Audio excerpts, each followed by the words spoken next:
Hi out there.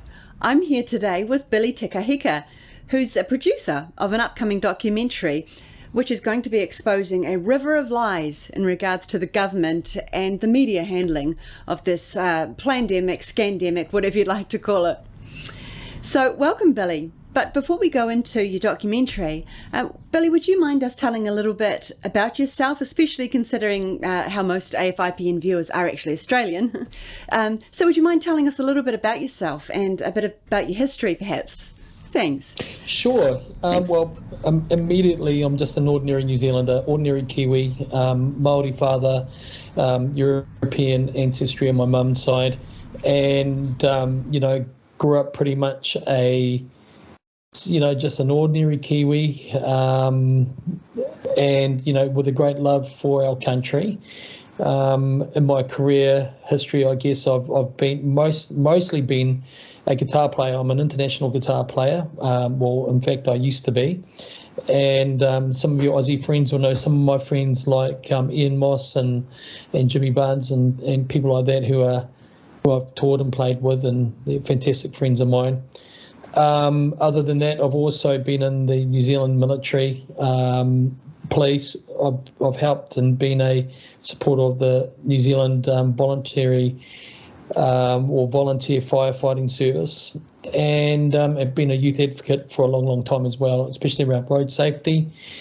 And I'm a husband, I'm a dad, a grandfather, and pretty much as ordinary, I had to say, as ordinary as you can get, really. In my view, I'm ordinary anyway, but that's that. But in 2020, after the declaration of the COVID-19 pandemic, I was in Chicago working at the time, playing music, and with my beautiful family. And then we came home pretty much a week later after that announcement, and I locked us down pretty much straight away. I believe that there was the potential that this so-called virus that's never been isolated was a biochemical weapon designed in a biolab somewhere and released out into the global population to reduce population. So I was very concerned with it. I didn't believe that it was a natural occurring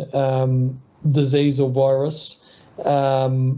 And I greatly suspected, just by the fierceness of its growth and spread, that it looked like a generated or artificial issue that we're dealing with. And then 2 weeks into lockdown with my own family, I started to research the COVID-19 issue and a whole bunch of other issues connected to that, and had problems within the first hour of starting that process with the official narrative.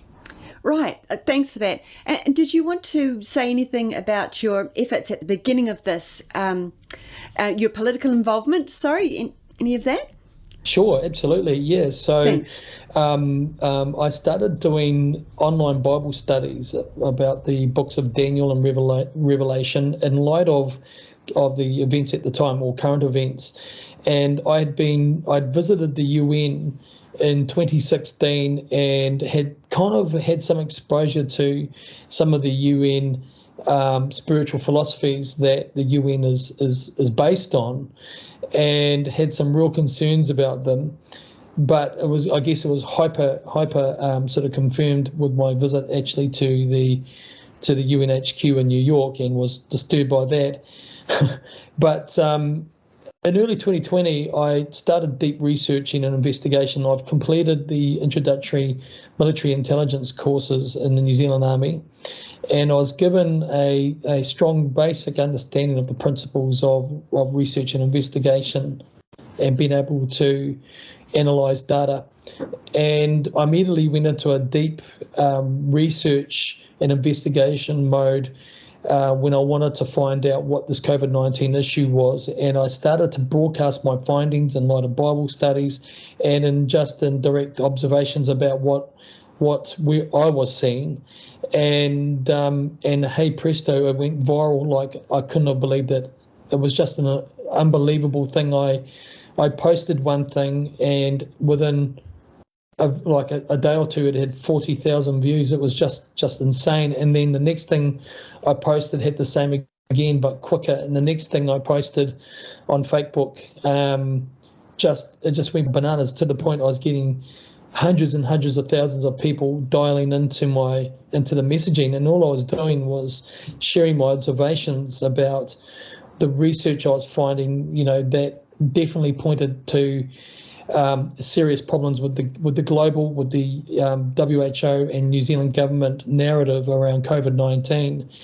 And I reported on this, and pretty soon I'd had over 1 million people sort of dial into my messaging. And on the back of that, I was asked to stand for politics. And believe you me, I've never had any desire to be a politician. I don't like politicians genuinely, because I find that they are willing to change on a dime their so-called principles to suit the political will. Whereas, in my view, if you have a stand on principle, that's in bedrock, unless someone has a very, very good story to change you otherwise. So to be asked to stand and create a political party was a great surprise.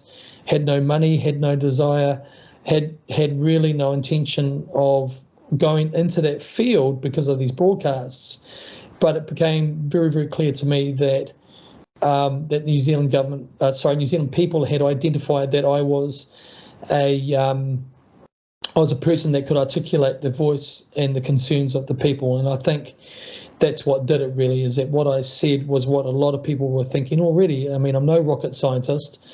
And based on that, a political party was born, the New Zealand Public Party.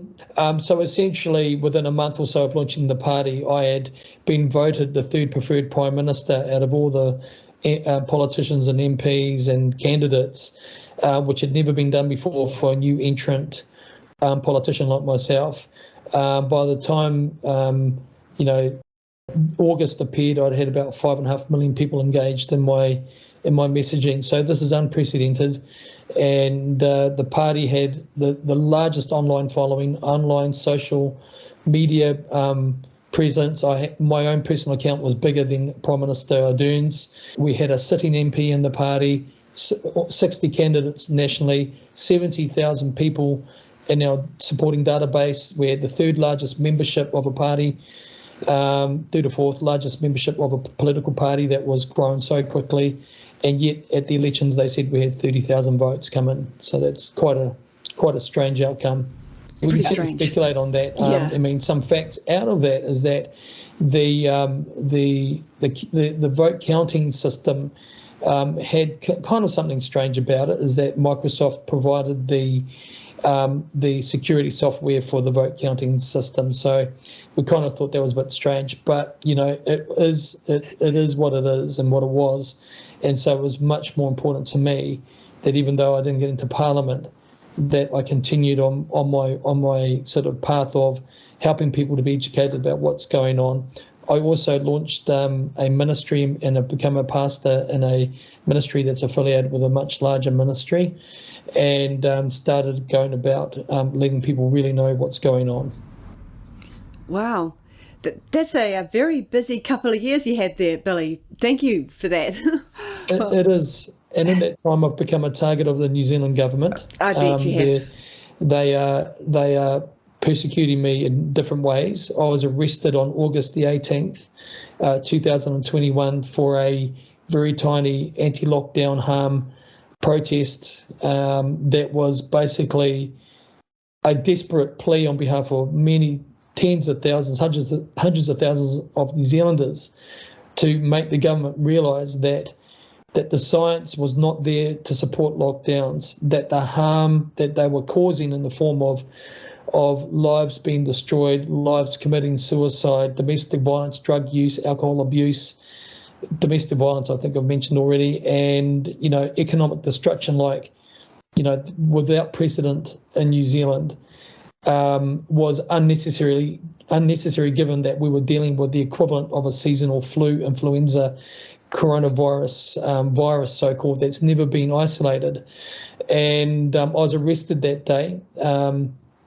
Normally for things like that, they'll arrest someone and release them two hours later after you've been processed. They kept me in for 28 hours in the main prison in New Zealand, in Auckland, and the police opposed my bail and painted me to be a very, very, very, very dangerous person. And I just can't believe that. I'm a peace activist.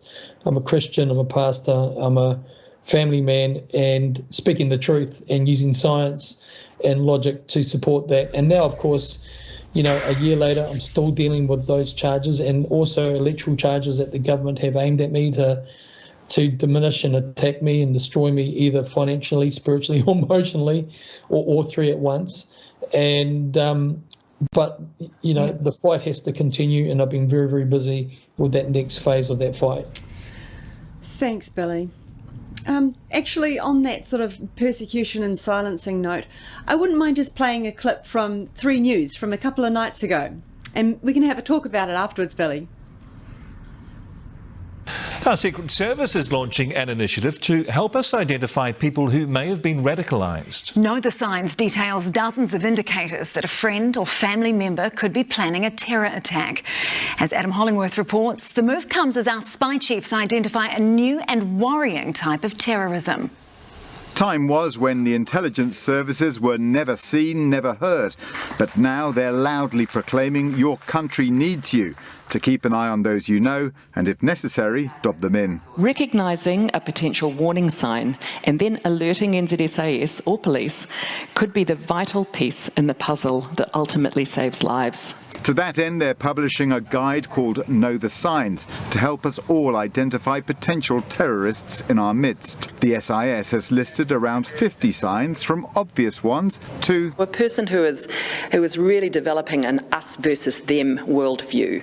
Authorities say they're usually closely monitoring 40 to 50 potential terrorists.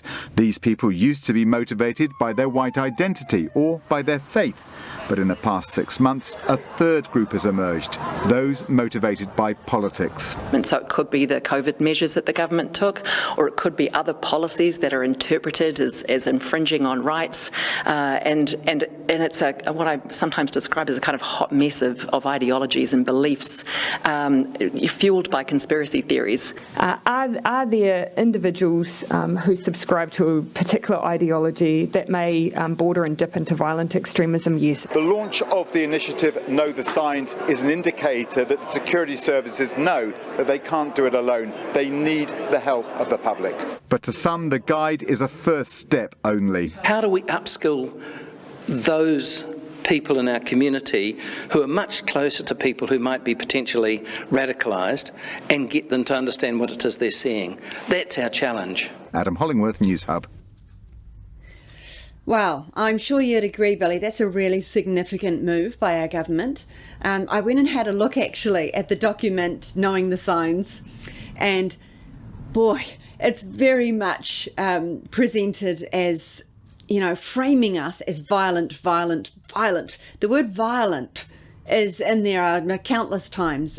We are a violent people. But isn't it interesting, because even in your own experience, you can testify that violence is very much being perpetrated against us emotionally, socially, just all over the place, complete assaults on our freedom of speech.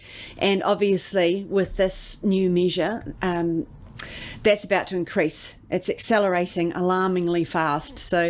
And this is all from a government that says it was in response to Christchurch. It's because of Christchurch, when there was only one violent organisation behind that day.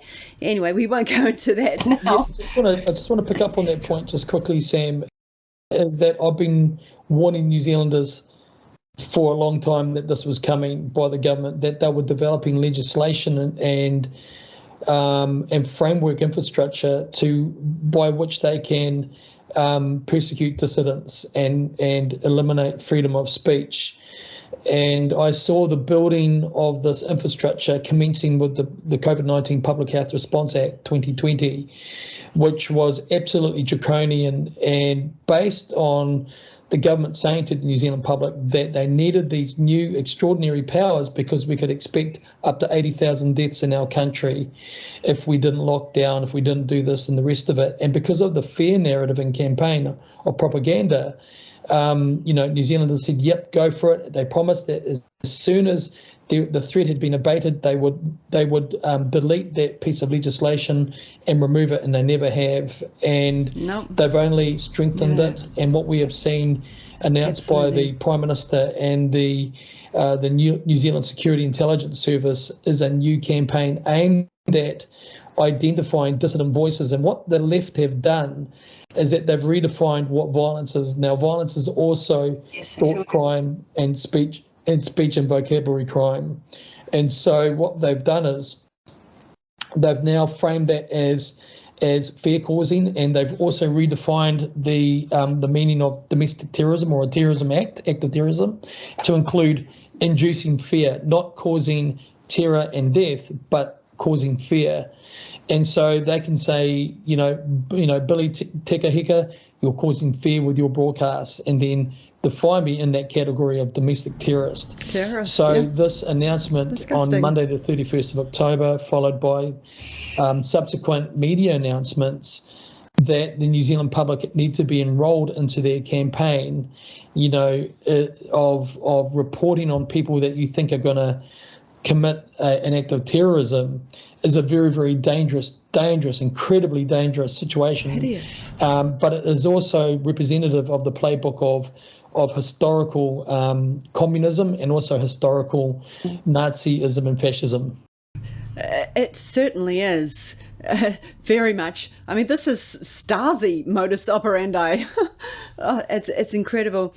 And the way they worded it in that news report and in the document itself is simply those with an us versus them mentality are potential terrorists. So, it's really incredible. And I have to say, if anyone goes along with this, then because I did notice they said they can't do it without your help, so let's not give them our help.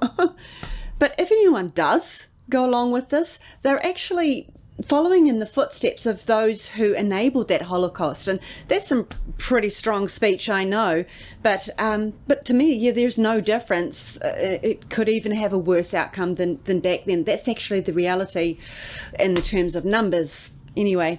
But time is short. Would you agree, Billy? Probably not far away now that we may be given one warning to cease and desist, remove our content from the internet, and if we don't, we'll be charged. And then I believe that rapidly, soon after that, even a rumour of you talking across your fence with your neighbour and, that you didn't like the government could cause action to be taken against you. So to me, this is a speak now or forever hold your peace kind of situation. We don't have very long. Exactly. So picking up on that thing, the immediate issues that this is going to cause amongst the division aspect is that there's going to be an opportunity for revenge reporting. And that's a big problem. That's a major problem with having citizen informers, is that they may not like Samantha Edwards, and they're going to ring up and say, "Hey, look, I heard Samantha Edwards saying some pretty nasty things about the Prime Minister. I'm pretty sure that she's going to." That she may go down to Parliament and blow the blinking thing up, and that's a big problem. The other thing is that you are right. There is a definite dragnet being tightened around freedom of speech. In the New Zealand Bill of Rights Act 1990, the right to peaceful assembly, the right to the village square for freedom of speech, expression of religion and thought is guaranteed to us. And so my arrest goes against all of that, and we're going to see what the result of that is on the 25th of November, basically to find out whether the case is going to be thrown out, and if not, what the verdict may be, and then if it's guilty, what the sentencing may be. Now, most people believe I'm not going to receive prison, given that I was under house arrest after my bail for 19 days. I was, which is highly strange.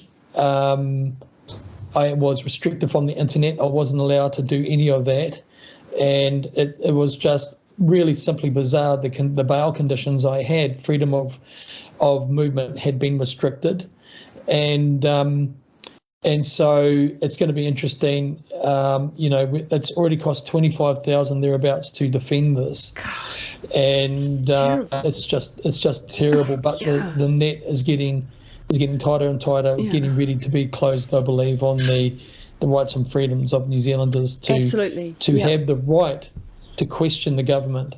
And what we've seen now, Sam, in the last year really is that we've seen a gathering of enough data and evidence that proves that the whole COVID-19 issue has had nothing to do with science and health, but everything to do with control, and these measures underline that. Absolutely. Yeah. All about control. It wasn't about health, and this isn't about safety or terrorism. And to be honest, you only have to peruse some of the documents on the World Economic Forum website that they explain in black and white that there's a time coming soon, it's written right there, that any dissident voices will be removed from society. I remember reading that and thinking, wow, that they're not saying that they'll be spoken to or reasoned with, or there'd be a counter, narrative presented. It said they will be removed from society. It's very threatening. I took that seriously back then, and I take it seriously now. And now, lo and behold, we see it happening. Anyway, Billy, how are you feeling about your court appearance? Are you frightened of what might happen to you? My faith is in the Lord, and that's where it is. And what you see, what I've been letting people know, whatever they are going to do with me, they've already decided what they're going to do. I've got a beautiful wife and children to consider throughout all of this, and so we will see. We will see, but the thing is if they do really persecute me with this through prosecution, there's nowhere to hide any longer for these people. They would have fully exposed who they really are, and this is probably the only this is probably the positive of this, is that they are being revealed. They are being exposed for the tyrants they really are. And really, if you look at historical Kiwi attitudes, the New Zealand that they've created in just 5.8 years is just amazing. This Labour government is probably the evolutionary representation of the last few previous governments that have all had elements of nepotism, conflicts of interest, selling New Zealand from underneath us, and just downright globalist corruption. But this government took it to a high new level, really. But the Hegelian approach to all this, it doesn't matter whether it's left or right, because both parties will be working towards the same goals, whether it be National or Labour. They sure are. And I think by the looks of it, this government is going to be out next year, the general elections, and the new one will come in. And I've got the unhealthy feeling that that if that does go that way, that the new government will be even worse than the current one. Which is a good reason to pack up and move out of New Zealand. Yeah, if you can get out. Well, Luxon's already said it, hasn't he? That he would go full no jab, no job. Sorry, no job. No jab, no job, no benefit. He named solo parent beneficiaries as people that he would be targeting, and said potentially working for families as well, which means, of course, that you probably will, because let's face it, they only ever give us the soft version of what they're actually going to do when they get into power. But he said that, if you take that seriously, and there's multiple reports of this from multiple different news agencies, it's not rumour. He's saying clearly that, if a single mum doesn't take the jab, not only will she be not allowed to work, but she won't be allowed to receive a benefit. She won't be literally allowed to put food on her table or a roof over her children's heads. This is people that were mandated into benefits. Many of them, not people that just want to sit down on the couch and eat chips and watch Netflix all day. They're people that can no longer work because they've been mandated out, so they didn't choose to be on a benefit. But anyway, we need to take that seriously. What kind of a person says that they would do that they would, A globalist. Sorry? A globalist would say that. Yeah. And interesting thing about Christopher Luxon, who's the National Party leader that we are referring to, is that he was, I think in 2019, the recipient of the Bill and Melinda Gates Foundation Award for Businessman of the Year. I mean, you can't get any more globalist than that. Followed by that, at that same time, he was also the chief business advisor to Jacinda Ardern, the current Prime Minister. So this is not a left and right issue. It never has been. It's not a race issue. It's not that at all. And what we've seen is an incredible manipulation of society's psychology to allow segregation based on essentially what has been proven now to be a lie. Take your injection, take your COVID-19 injection, and you won't get sick and you won't be infectious. And do the community a solid. Go get your jab. I mean, that's all of that now has been completely destroyed. Let's lock down New Zealand because it's going to help. No, it never did. And Johns Hopkins University's economic school did a full report and review of the numbers and the entire lockdown scenario, and they said it didn't prevent anything from happening. It only caused damage. It didn't Sweden, stop it. for example. Yeah. Yeah, and that's something that's been said by many reputable voices all around the world, And to get back to the issue of faith, this is very much a time of he who has an ear, let him hear. It appears that there are many, many people that just are choosing to remain willfully ignorant, and that's very challenging to deal with. But anyway, Billy, if we could talk about your documentary, as I mentioned at the start of this interview, you're producing a documentary at the moment called River of Lies. How big would you say this river is, Billy? Is this a little creek, or is this, an Avon River, or is this more like a mighty Waikato or an ocean kind of situation? What have you been finding? Are you able to tell us a little bit about what you've been uncovering without telling us too much? Yeah, sure. Basically, for our Australian friends, it's the Murray River. But yeah, so the River of Lies, the New Zealand Scandemic investigative documentary, is probably self-explanatory in its title.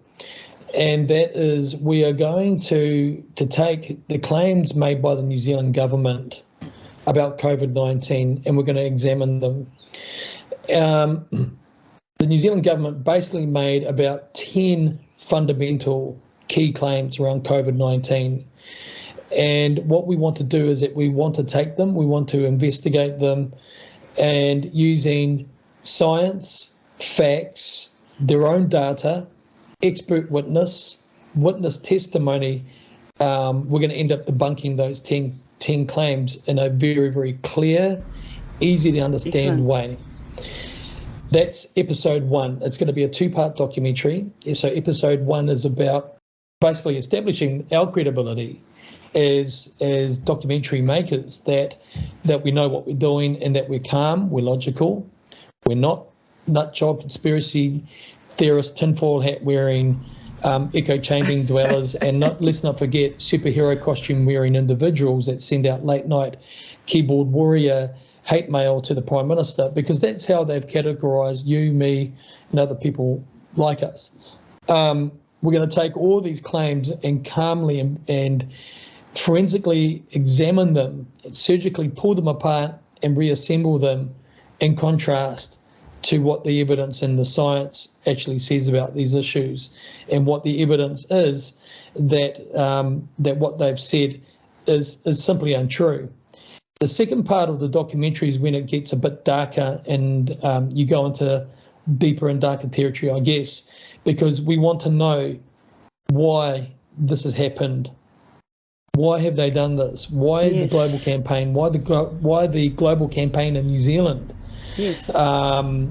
who's responsible for it, where did it originate, who stands to benefit, who got paid what to do what, how much, ideologies, is there evidence that there are ideologies that have been imposed on New Zealanders whereby if implemented to maturity they will radically change our lives?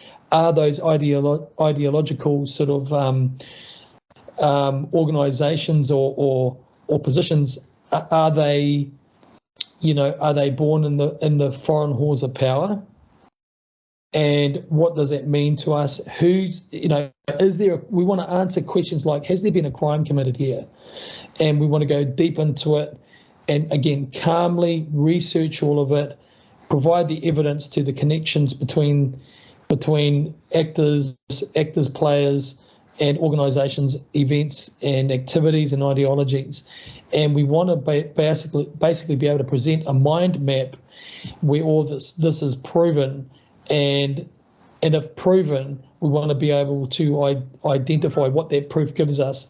Does it give us a roadmap indicator of where they're wanting to take us? And is where they're wanting to take us, is that where we want to go? And we want to sort of be able to provide people with enough data, and again, in a clear-cut, simple way, that they can look at this and go, we've got to get rid of these guys, we've got to change the system, and we've got to get our lives right with the Lord, because ultimately this is not going to go backwards. Klaus Schwab's been up front.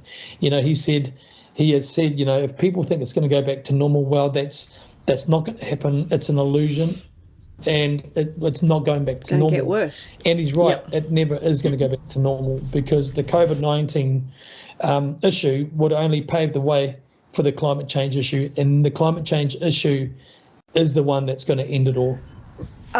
It's so good to hear you saying that you are actually going to go into the why of it all. That's great to hear, because I think a lot of us are so, just sort of stunned, by the whole COVID scam, that we're just sort of transfixed on that and trying to pull that apart. And meanwhile, they're carrying out the next step. So it's really vital to look at the why. I'm so glad to hear that you're looking at that and what it means and what is next. Yeah. So we've got the whole issue around the digital currency and the climate agenda, of course, like you mentioned. Actually, Billy, could you give us a brief sort of summary? Why the climate agenda? Because I think a lot of us find it a little bit hard to get our heads around. What's it all about? Because ultimately, if you look at it, I'll kind of break it down as simple as I can. It's a big question, but if you look at the vaccine passports, they were going to just segue very nicely into carbon footprint track and traces. So it's the same technology, it's the same type of information gathering on the movements and freedoms of an individual. Climate change really is a fantastic Trojan horse tool that they're using. Why? Because they've tested how welfare works through COVID-19. So what better, if you want to bring in a global system of control, what better than to create an extinction level event where the whole planet is going to get wiped out because of climate change, to be able to introduce control measures. And they've done that. They've successfully, despite the many thousands of scientists saying there is no man-made climate change issue here. There is climate change, no doubt, but it's not due to carbon. No. And whereas the whole universe needs carbon it's a carbon universe. God made it that way. And what they've done is they've created, again, a whole different type of virtue signaling issue, whereby if you don't jump into their new control systems, then you're an enemy of the community and the state. And they're going to use fear to be able to control the global response to these new control measures. People are just going to go with it. I mean, you've even got, in the late 1930s when Jewish people were being herded onto cattle trains to be sent to Auschwitz and Dachau and wherever they were being sent to, they were still telling people that their moving them for their own good. They're going to send them to greener pastures. It's all going to be good. And those people that looked through that escaped it and got out. Those people who believed the narrative and believed that there's no way that their German neighbours that they grew up with, or the non-Jewish neighbours that they grew up with, would do any harm to them, they just jumped on the trains and went into a shower unit that they never walked out of. And so, great tragedy. And the climate change issue, in my view, is probably the most completest of the issues that they can use to bring this fear, because it's a global human race extinction event, and it's perfect in every way. And everything that they're talking about, whether it be the United Nations, WHO, World Economic Forum, everything is about taking people into this new fourth industrial revolution and reset, so that global society is able to control and manage and mitigate climate change. So everything's about that, and that, of course, goes into all your sub branches of currency control with the central bank digital currencies. It goes into track and tracing, carbon footprints, vaccine passports. It's all interlinked, and climate change is that medium to hyper implement those strategies. Right. Thanks for explaining that, because I think a lot of us, like I said, find it hard to get our heads around, because it seems like a bit of an innocuous message, just a sort of a greeny issue, and you don't have to buy into it if you don't want to. But like you said, it's going to be the lie that they base everything There is one more point there, Sam. There is one more point, actually, and that is they want to bring in a global day of rest. They want to bring in what they're calling the Families, Workers and Earth Day of Rest. Now, it's a big part of the Paris Climate Accord. It's a big part of the COP discussions. It's a part of the EU discussion. It's a part of the UN discussion. Even the WHO, IPCC are all talking about the need for one day off a week.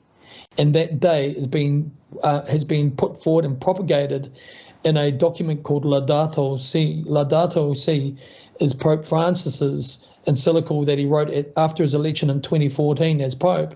He wrote it, and it's the climate change mitigation strategy of the Vatican, which incorporates what they call ecological conversion. And they're going to bring in a law which is going to, using climate change, to bring in a weekly day of rest, and by law that everyone must rest on, and that is going to be Sunday. The last time we had that done was in the Dark Ages, the Middle Ages, and it cost millions of people their lives for disobeying that because of the attack on conscience here. And so what the Bible says in Revelation chapter 13 verses 15 to 18, it talks about a system that is so thorough and complete. It's a worship system, it's a business system, it's a geopolitical and societal system that unless you obey, you won't be able to buy or sell. And that's what we're seeing in all of these control mechanisms, because ultimately, if not be able to buy or sell means they must have the technological capability in our time period, in our part of life, in our part of human history to do this, and they've got that now in spades. So that's right. That's another key aspect of climate change, and it's not good. No, it's not. And it's interesting though, isn't it? It all very much exposes their God complex in this, creating their own Sabbath day, and, the whole changing with the human DNA, and just so much human God mentality in all of this. Anyway, I'm sure there's a whole lot more in that climate change thing than, what you were touching on. But what would you say we need to watch for this day of rest thing that they're going to start pushing forward soon? I do think that's a key indicator. If you look at all the measures that they're taking to bring this in, I mean, they're speaking to unions, they're speaking to socialist and communist groups around the world. They're speaking to major employer conglomerates. They've been very, very thorough about how they introduce that. And people will say, well, what's the problem with that? Wouldn't we have a day off, give the earth a day off? That's not a problem at all. That sounds very nice.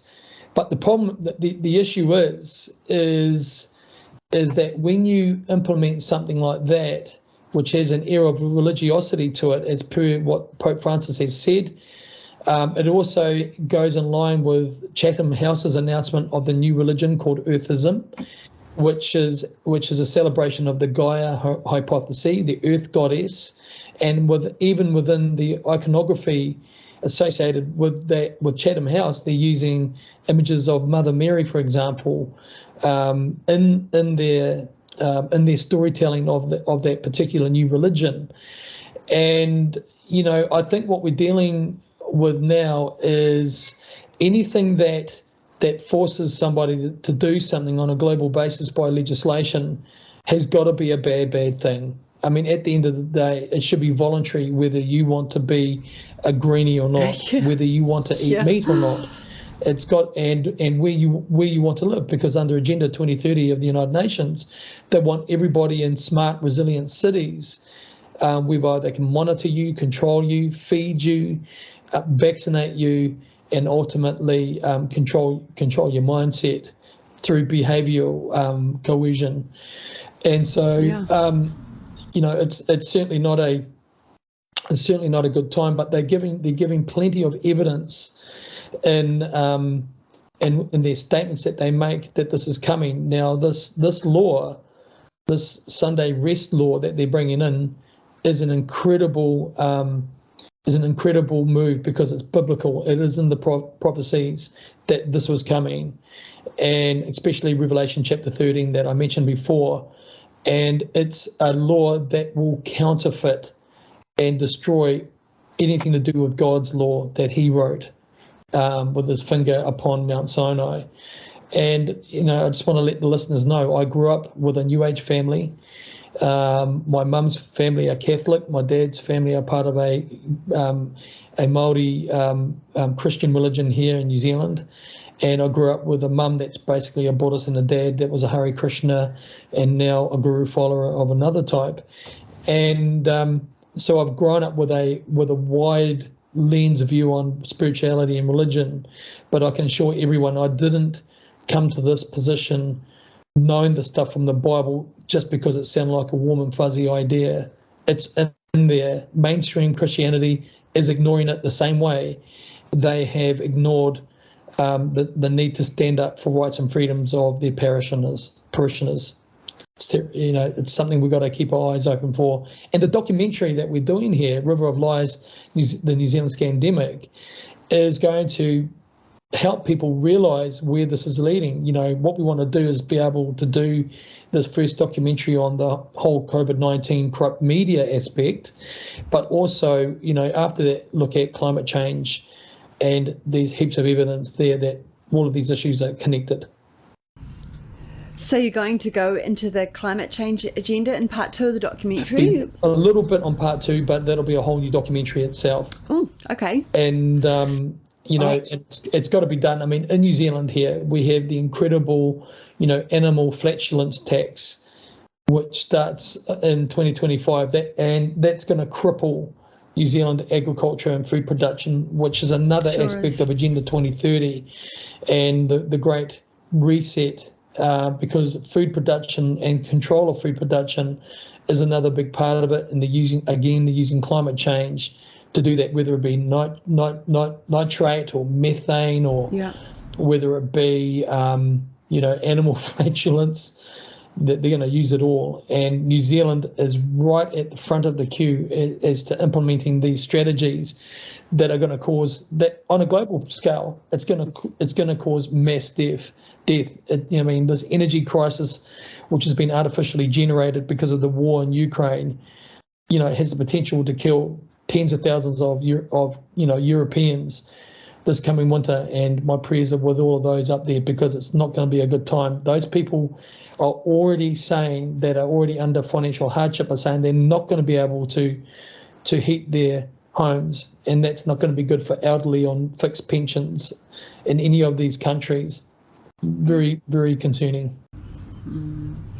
Yeah, and just to touch on what you're talking about there in Europe, you only have to hone in on one aspect of this narrative which is where Biden and his Undersecretary of State said that they would take down Nord Stream. Yeah. Yeah, in a menacing, threatening way, and then lo and behold, it gets blown up, releasing millions of cubic meters of methane into the sea and the atmosphere, way more than a globe full of cows could do in 10 years, probably. So, if they had something to do with that, then that debunks their whole climate narrative, doesn't it? I mean, if you can look at that and see, well, actually, it does look like it was them, then obviously this has nothing to do with methane, it has nothing to do with climate. It's to do with controlling the resources of the world, Like you said, farming, agriculture, this is a deliberate bring down of everything that they can't control, whether it's food, water, fossil fuels, whatever. If they can't own it, they'll destroy it. Yeah, so... Well, look, I think that the emerging story that Putin is the good guy and he's, working with the white hats and all this, I don't believe any of that for a second. I don't believe that Putin is the good guy that people want him to be, the same way that we thought about when wanted Trump to be the good guy. I don't believe any of them are the good guys. Do you believe white hats exist, Billy? No, I don't. I believe it's a psychological operation. I don't believe in QAnon. I've never pushed QAnon theories or the name. And the New Zealand media, of course, said that I'm a QAnon pusher and all this. I've never, ever done that. And that's another example of a lie. But the fact is, Putin, former director of the KGB, secret society man, high-level friend of the Vatican's as well, and this thing with Zelensky as well, he's not a good guy either. And the fact is that we're being represented here a picture that they want us to see. And the idea is now look, Putin's the good guy. Really, the Nazis are trying to take over the Ukraine and he's just trying to defeat the Nazis. Well, I don't believe that. I know that these Nazis are there. We know that. But the clear-cut issue to me is, do I think it's possible that they could have sabotaged itself? Yeah, I do think it's possible.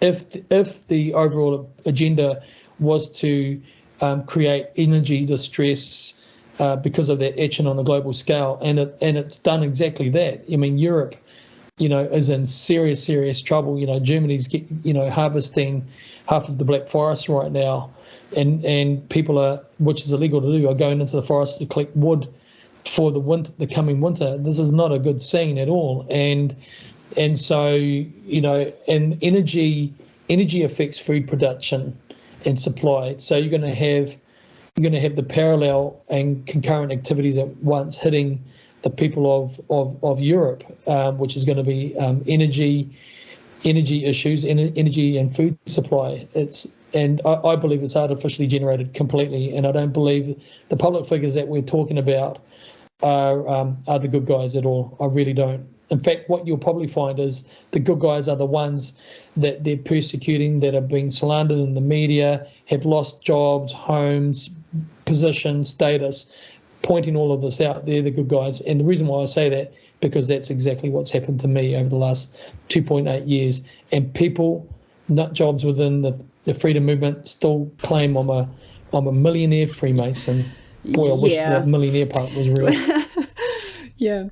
It's interesting stuff, Billy. It got me thinking there. And you're right. I mean, we can look and see that it is definitely not as they're presenting it, that we're not being given the truth.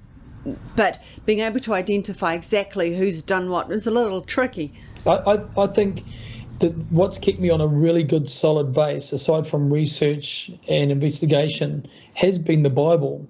Because the Bible says if you keep your eye on these basic points here, you'll never get shifted and you won't take your eye off the ball. And if you can, I mean, even that old proverb almost, that old saying, all roads lead to Rome, is a very, very true statement. Yeah. And the Bible gives you, a small handful of indicators to watch closely and keep your eye on. And then once you understand what those indicators are, everything makes total sense after that. And what's highly suspicious is that mainstream Christianity is hiding that from people, and that's got me very, very concerned, because there's a call to action in the Bible, Revelation 18 verse 4, for all of God's children, all of God's people to come out of Babylon, or deceit, deception, false religions, false doctrines within Christianity, to come out of her. And if you're in there, it's not going to be a good thing. And so I keep that as my anchor, as my single source of truth. John chapter 17 verse 17. John chapter 7 verse 17 says, "Sanctify them by thy truth, thy word is truth." And that is such an important scripture to remember, because if you do that, you're not going to suddenly believe that the fifth dimensional frequency shift is going to be brought in when the Palladians land in front of you, and all that sort of stuff. And so I've done a number of lectures online. If people want to check out Billy Te Kahika on YouTube and find me, that would be a good thing. But this documentary is about exposing all of this. And I just want to say our favourite catchphrase from the documentary: the truth is coming. And on that note, Billy, let's just jump over to YouTube and watch trailer 3 for your documentary. Here's a condensed version.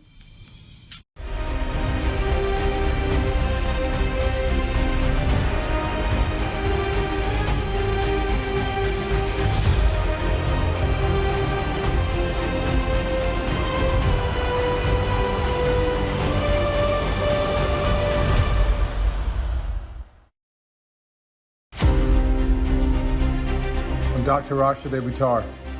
The truth is coming. The truth is coming. The truth is coming. The truth is coming. The truth is coming. The truth is coming! Hi, I'm Dr. Alison Goodwin. The truth is powerful and the truth is coming.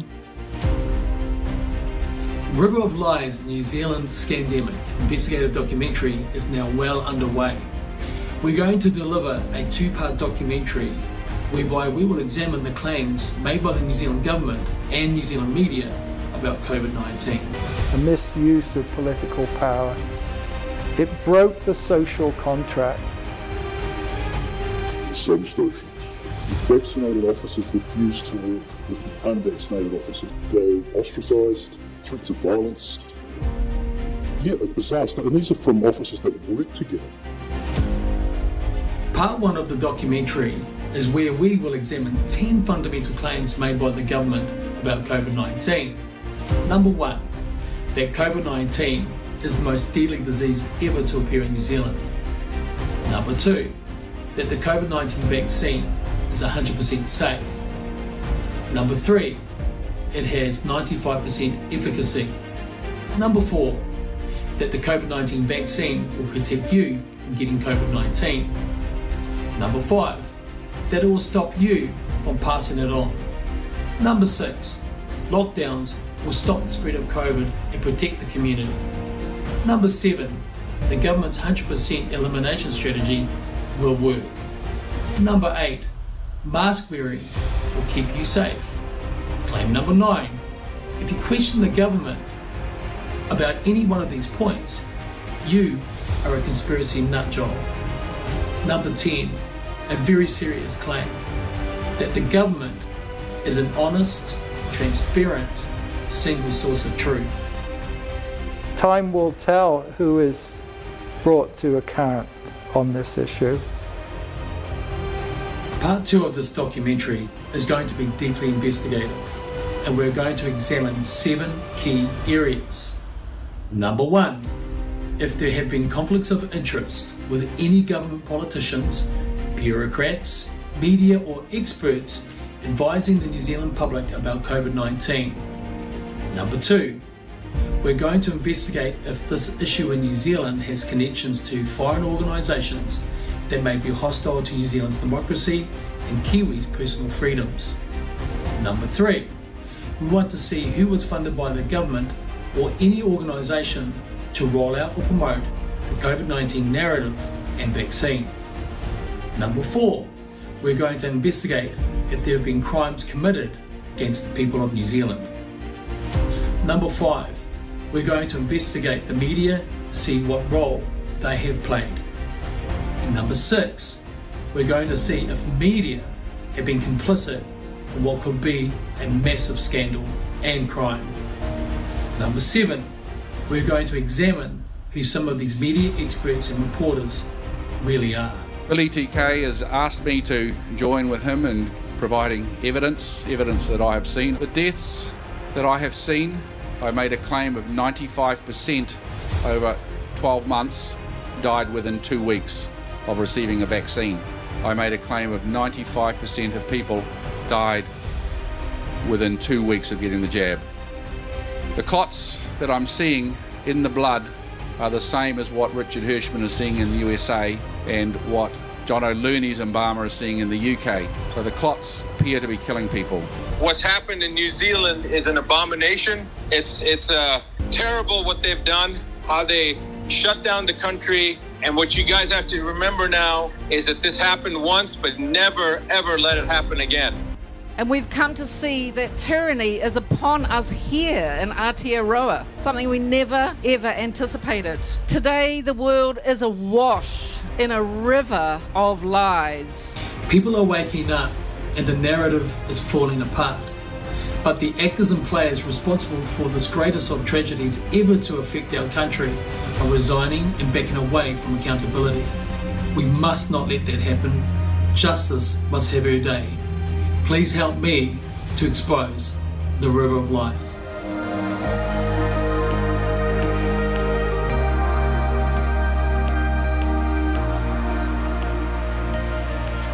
Well, that's looking great.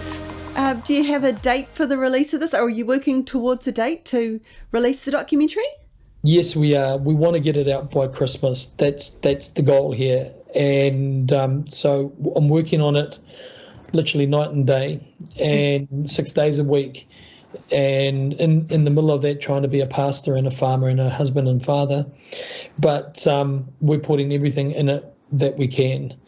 And, you know, we don't have any big corporate sponsorship or anything like that. The only way that's going to happen is if it's citizen funded. And so we're working as quickly as we can and as budget development allows. But we've done some pretty amazing things already for the listeners as well. If they go on YouTube and look for River of Lies, the New Zealand Scamdemic investigative documentary trailers, you'll see 3 trailers on there. And so, you know, have a look at those and you'll get a feel for where we're going. I'm hoping and wanting to go to Australia in about less than 2 weeks' time to interview the brave and courageous and wonderful Australian senators that are leading senator-driven inquiries and criminal investigations into the government's response to COVID-19. And they've got some really awesome evidence, and I want to have a chat to them about that and also understand, you know, what makes Australian senators different to our members of parliament and politicians here in New Zealand. We've not had one sitting politician defend rights and freedoms in New Zealand, not one of them. Not one. And so I want to speak to these brave men, Senator Antic, Senator Rennick, and of course the big daddy, Senator Malcolm Roberts. I want to be able to interview them. So wonderful guys, aren't they? Yeah. I mean, they're such an inspiration. They really are, you know. If you could bring one back with you, we'd be eternally grateful.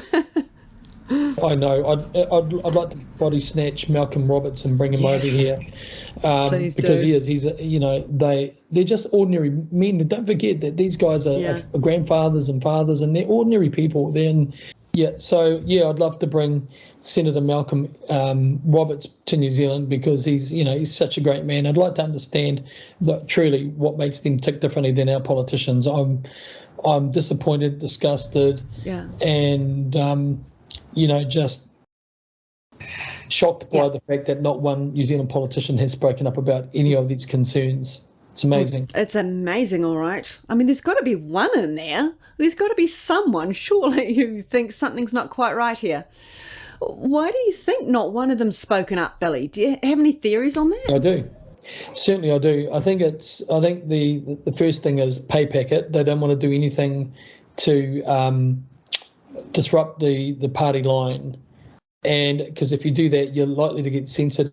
That's number one. Number two is because because it does involve having to dig beneath the surface to look at the COVID-19 issue, the UN agendas, the World Economic Forum, climate change. All of these are issues that the media have been used to say that if you question any of these areas, you're a nut job. The MPs are reluctant to actually have a backbone and speak up about these issues for fear of being relegated to the fringe bin.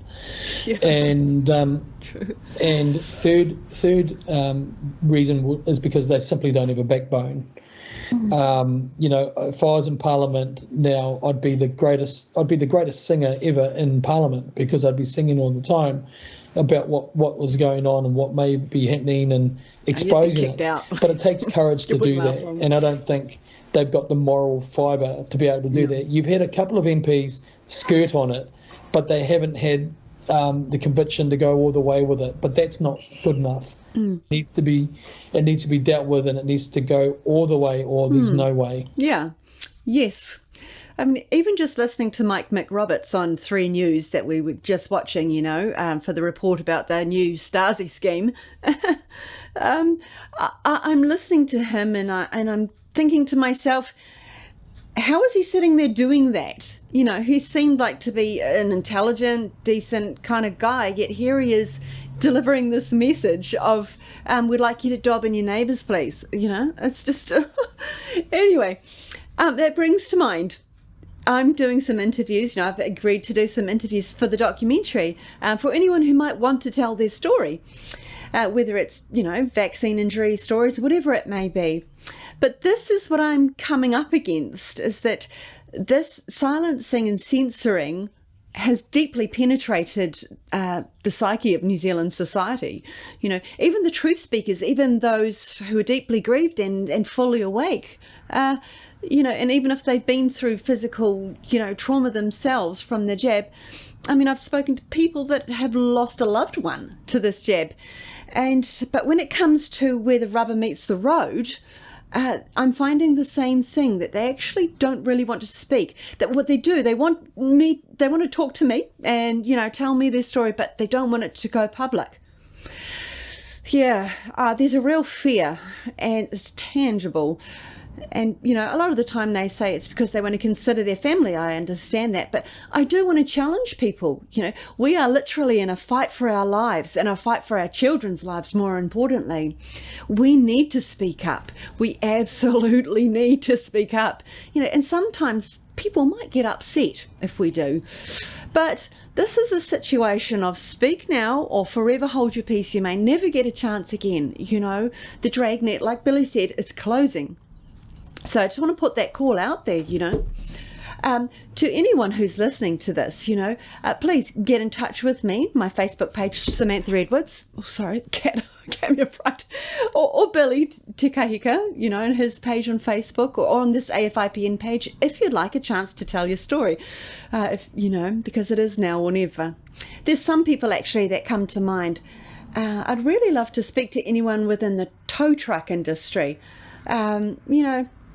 You guys are first responders, frontline, and there are many incidents happening on our roads, sudden health events. I've heard people saying that they were there, and they've heard the police say, it's another jab incident.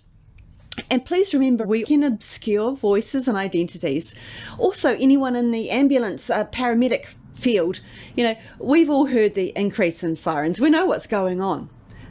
If you're a funeral director or an embalmer or anyone in the medical field, even if it's the receptionist at the doctor's, ACC, I know you guys know what's going on. Is there anyone who's willing to speak up? Health insurance people, that's another one, the staff, or if you've had a jab injury yourself, or, someone that has had, let's turn your story into something powerful, something that may convince other people not to go in for that next booster or allow them to give it to their kids. Please. Absolutely. And I want to endorse what you've just said. Now is the time, if there's ever a time to develop courage and be prepared to fight for freedom, now is it. And if more people had done that in in other times in history, then half of the terrible things and tragedies that we've seen wouldn't have happened. And so we need to do that. And I just want to say that, that Samantha does an incredible job. She's done interviews already for us that are going to be incorporated into the documentary. And, I can interview you, Samantha can interview you. It's whatever you're comfortable with, but you'll be treated with great respect in your story also. And, but, the time has arrived for people not to rely on other people to carry the fight for them. We all must play a role. That is right. Excellent. I think that's a great place actually to end this interview, Billy.